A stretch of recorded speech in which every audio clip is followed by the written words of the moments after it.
welcome to the old classic car YouTube channel again. I thought this time I'd do a short video about a unique little Saab van that I found nearly 30 years ago.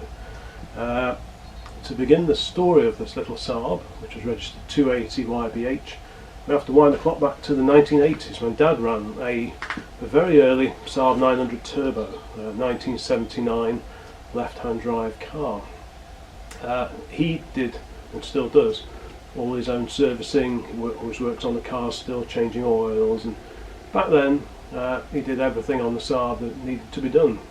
He bought it in about 1982, and I'd often go with him to Saab Owners Club meetings, which are usually at Saab Manchester, and the nearest Saab dealership and spares outlet was a place called Anderson Motors, yeah. They had a depot and a showroom in Hale, which is near Altrincham, and they had another one over in Hazel Grove, which was near Stockport. We lived roughly halfway between the two. Now, on one of these trips to go and buy some parts, I went with him to Hale, which was just around the corner from the local area rep for the Saab Owners Club, as it happened. And I remember seeing, as we were coming out of the showroom, down the side of the building there was this little bright yellow blob with no headlights in it, and even though I was probably only 15 at the time, it sort of caught my eye, but I didn't really pursue it any further because I wasn't driving, I didn't own a car or anything, so I was only sort of beginning to get my head round working on cars and being around them. But it stuck in my memory, this little vehicle. You can only see the front of it, and I could see it was a bullnose Saab, but that was as much as I could see. And then afterwards I found out it was actually a van, but I didn't know anything about them, to be honest, these oddball little Swedish vehicles. So we fast forward to 1991, by which time I was probably driving this A40, which I introduced in the other video recently. And I ended up, for some reason, I was in the Andersons of Hazel Grove, probably with Dad, buying something or other. And I got talking to the guy in the spare parts department, who I knew reasonably well by then. And I asked him about this little yellow Saab van that I remembered seeing years before. And he says, "Oh, that's just dumped round the back, that is." And I thought, "What, you're joking?" Now, Mr. Anderson, who I never actually met, he was obviously keen on his old cars, because in the showroom there at Hazel Grove he had an immaculate SAAB Sonett sports car, V4, I think it was a V4, and it was a lovely little car, and he obviously really cherished it. The van, however, was just dumped round the back, but obviously he must have had a slight soft spot for it, or must have realised that it was quite an unusual vehicle, because he didn't scrap it, fortunately. So anyway, on hearing that it was there, I hot-footed it round the back of the building, and there before me was a very derelict looking little Saab 95 bullnose two-stroke van. I've never seen anything like it before, and I've never seen anything like it since. I don't think there are any others, but the condition was really something to behold. It was in a very, very bad way. The outer body panels, which mostly bolted on, had been removed, so the rear wings, front wings, both front doors and the tailgate had all been taken off and put inside the back, which did them a favour, because actually they weren't too rusty at all. The front wings were good, I remember, and the rear wings were pretty good. So that was the good side of it. The downside was that, with it being sat outside and no real cover on it that I could see, all the water just poured straight into the floors. The inner wings, front and rear, were all exposed. The back floor, boot floor, was all exposed as well. So several years sat outside had done it no favours at all, really, which was a shame. But at least it still survived. But I'm pretty sure another winter or two outside, and there would have been very little left. It would have probably snapped in half. It was that rusty underneath. It was pretty bad. But I could see that it was an unusual thing.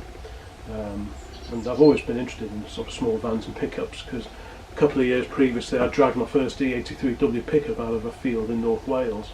I still owned that at the time. So seeing this van and seeing the state it was in, I thought, well, would he sell it to me? So I shot back into the showroom and found the parts guy, and I sort of said, what's he doing with it? So negotiations began, and it turned out that Mr. Anderson would sell the van, and I was able to buy it for a nominal sum. So that was in November 1991, and then sort of plans began to be hatched to sort of work out how we can actually move this thing and where to put it.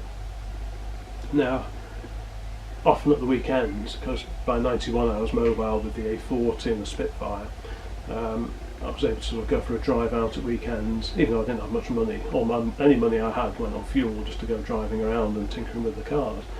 And I'd often go out and just see what I could find, driving around looking in hedges and farmyards, and if you'd see something interesting in someone's driveway, maybe knock on the door and just get to know the people and have a chat about old cars.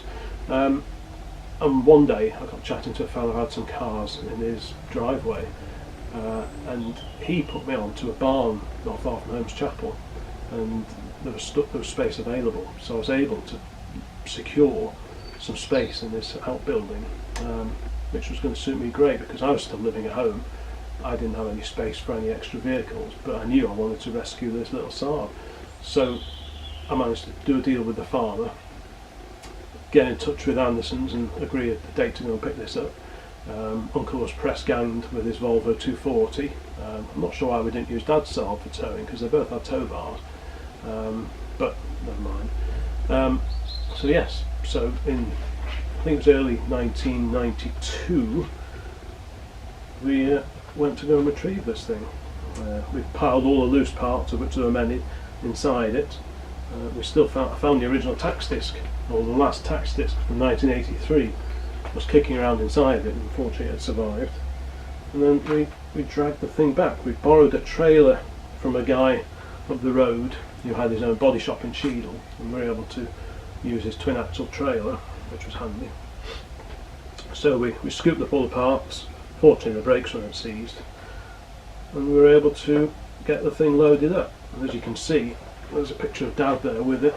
It was in a fairly parlous condition. I'll put some better scans of these photos up so you can see exactly what we're facing. But yeah, it didn't look the best, but it's just such an unusual vehicle. It had to be rescued. So just a few photos I've got here of us loading it up. That was the old Saab garage at Hazel Grove, but I don't think it's there anymore. There is a car sales place there, but I'm not sure if the building is there, but I'm sure the frontage has changed. But it was nearly 30 years ago, so I guess we can forgive them a few alterations. And then just photos of us towing it back and then unloading it at the storage unit that I was able to use. With it tucked away, the plan then was to start looking for parts, because obviously there isn't much in common with the V4 Saab 95 or 96, so the hunt was on for two-stroke parts. Now I was quite fortunate in that through word of mouth I was able to find a place over in North Wales. I was tipped off about this place near Corwen, and there was a farm with barns, and in there I was told would be the parts that I needed. So again, Uncle was press ganged a couple of times, and we got a trailer and we hot-footed it over to Wales. We went in this anonymous barn, and in there were just all manner of parts hanging up. There was just everything you can imagine. It was just paradise for anyone who was into old Saabs. It was just great. I think it may have been a chap I knew who was into rallying a V4 and a two-stroke. I think he may have put me onto this guy. But anyway, we were able to buy some parts there, including a mint bonnet, because the bonnet on the 95, it was all rotted out at the bottom, so it wasn't pretty at all really. So I was able to get a whole stash of parts from there, and also I got to hear of a old Volvo and Saab dealership in Birkenhead that was closing up, and in their storerooms they had all manner of new old stock parts. And at the time, I think by then I was getting interested in Amazons, and I was able to sort of shot over there again. I was able to buy quite a few new old stock parts for the Saab and also the Volvo, which was handy. I mean, if I'd had the money, I would have bought it all. There was new old stock wing badges for Amazon, there was new bonnet, doors, amazing collection of stuff. But I managed to get some of the bits that I needed, or I knew would be needed, and stashed them away with a little van on the hope of one day getting it restored. But like I say, at the time I didn't really have much money. It stayed stashed away for quite a while, and between buying it and not long after, I started getting an interest in pre-war cars. Now, somehow or other, I got to hear that there was a guy who used to drive this, who had since set up his own independent SAAB business, and he remembered this, and when he heard that it was still around, he was quite keen to get his hands on it. And I had a chat with him, because I knew him vaguely through Dad, and again through having worked on Dad's Turbo, and he said he'd be interested in doing a swap for my van for his Vauxhall 12, which is AND 300. The number plate's hanging up there for him. So the deal was done. I was able to get a pre-war car that I quite fancied. In hindsight, I wish I kept the SAAB, but never mind. So I was able to get hold of this Vauxhall. So one day another trailer was pressed into service and we dragged this Vauxhall back, and this guy had the SAAB. And after that I kind of lost touch with it a little bit. I didn't really know where it had gone. I assumed this chap was going to crack on with it, given that he'd known SAABs throughout his working life and had driven this particular van. But sort of the trail went cold and I didn't really think much more about it. Until about 1999, when I was flicking through one of the classic van, pickup, lorry, whatever magazines, and there was an article with a grey bullnose 2-stroke 95 van.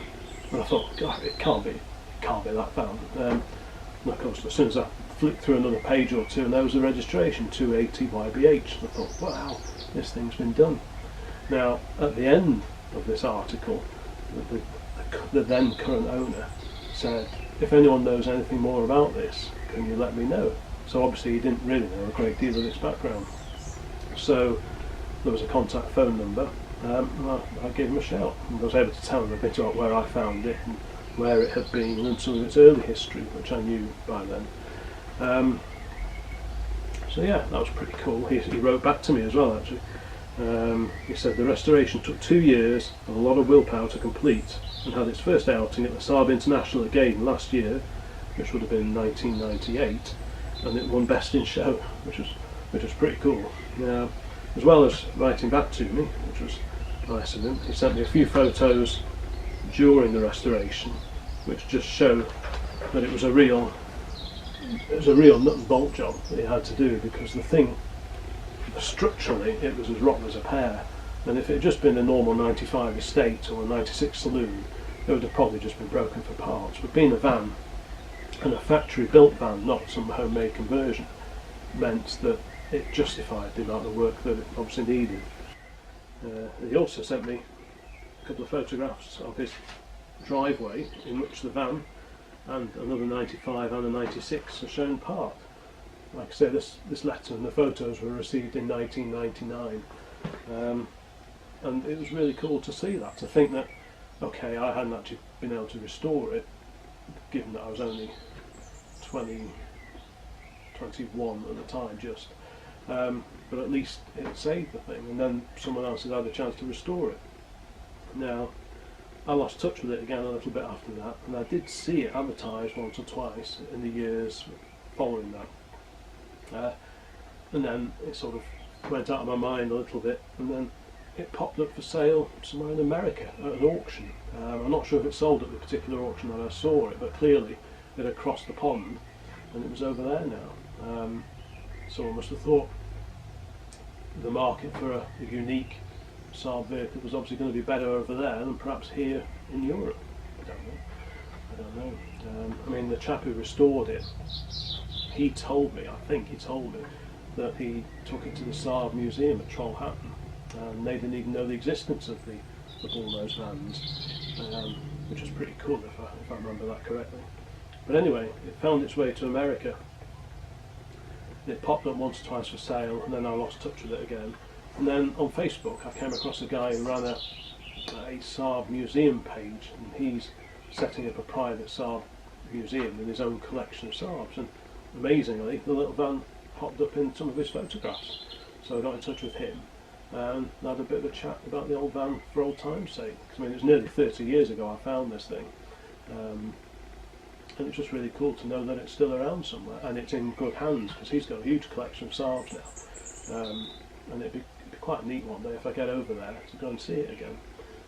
The only mementos I have of it are that 280 YBH number plate, which I showed at the beginning of this video, and the little SAAB aeroplane badge, which came from the farm in Corwen, where I bought all the spare parts from. It didn't come off the van, but it was a spare one that I found in this particular farm.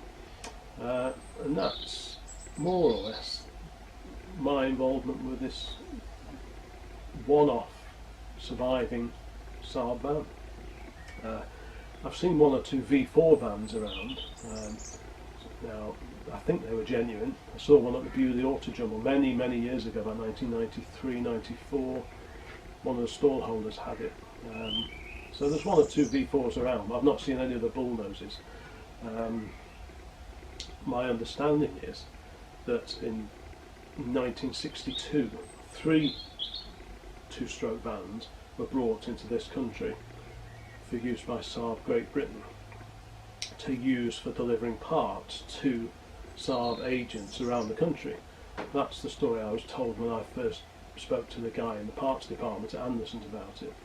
I've no reason to disbelieve him. So 3 were brought into the UK. Where the other 2 went, I don't know. It must have been scrapped years ago.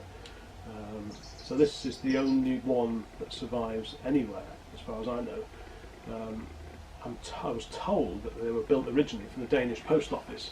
I don't know how many were made. Probably wasn't many. It's a right-hand drive van. So I believe the Danish Postal Service had a few, and SAAB GB had 3 for themselves while they were at it. So that's how this ended up in this country and spent its life here before going on to being restored and now living in a private collection in the States. So there you go. I hope this little video was of interest. I look back at the little SAAB very fondly, and I mean, like I say, I love the commercial vehicles, so any oddball vans and pickups are always going to be welcome here. So yeah, I hope that was of interest.